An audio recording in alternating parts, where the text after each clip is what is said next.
ঐতিহাসিক তাফসিরুল কুরআন মাহফিল। কুরআন মাহফিলে আসলেই সওয়াব, কতক্ষণ না কেন?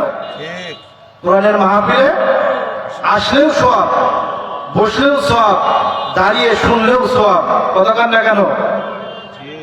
কোরআনের মাহফিলে আসলে আল্লাহ তাআলার পক্ষ থেকে বরকত নাজিল হয়।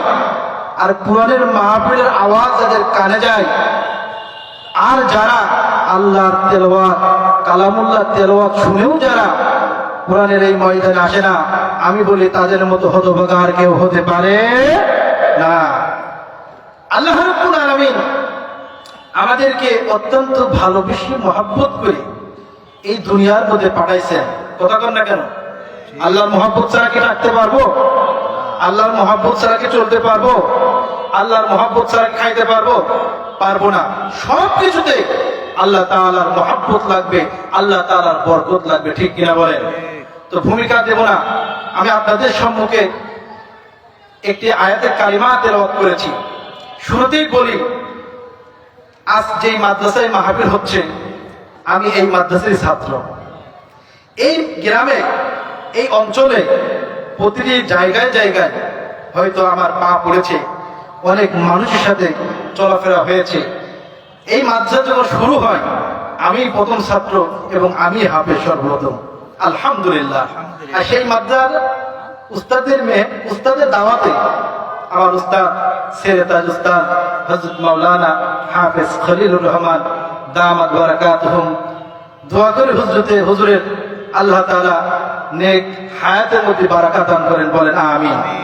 এই মাদ্রাসায় আমি আসছি, তখন কিছু ছিল না ভাই, কিচ্ছু ছিল না, পুরো ফাঁকা, ঝোল জঙ্গল, ভিতরে অনেক ভয় ছিল। আমার বাসা হচ্ছে ঝিনাইদহ জেলা। সেই মাদ্রাসা শুরু ছাত্র এবং হাফেজ হয়েছিলাম আমি সর্বপ্রথম, আলহামদুলিল্লাহ। এখান থেকে হুজুর থেকে আলিফ থেকে শুরু করে সূরা নাস পর্যন্ত আমি তার কাছেই পড়েছি, শুরু থেকে শেষও তার কাছে করেছি, আলহামদুলিল্লাহ। তো আমি আসছি ঢাকা থেকে, অনেক বড় জার্নি করে আসছি শুধু হুজুরের ইজ্জত রক্ষার জন্য। আমি কথা বলবো, আপনারা উত্তর দিবেন, পারবেন তো? কথা বলেন না, পারবেন কিনা?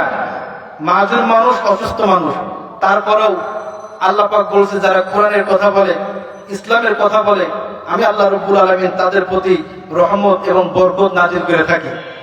তা আল্লাহর কাছে আমরা বারাকাত চাই। আল্লাহ, আজকে যেই দ্বীনের মজলিসে বসছি, আপনি আমার মুখ থেকে, জবান থেকে এমন কিছু কথা বের করে দেন যেগুলো উম্মায় হেদায়েতের নাজাত হয়ে যেতে পারে, বলেন না আমিন। আপনাদের সম্মুখে যে আয়াতের কারিমা আমি তেলাওয়াত করেছি, আলোচনা বহুত, শেষ হবে না, তারপরে সংক্ষেপে বলবো। সূরা আলে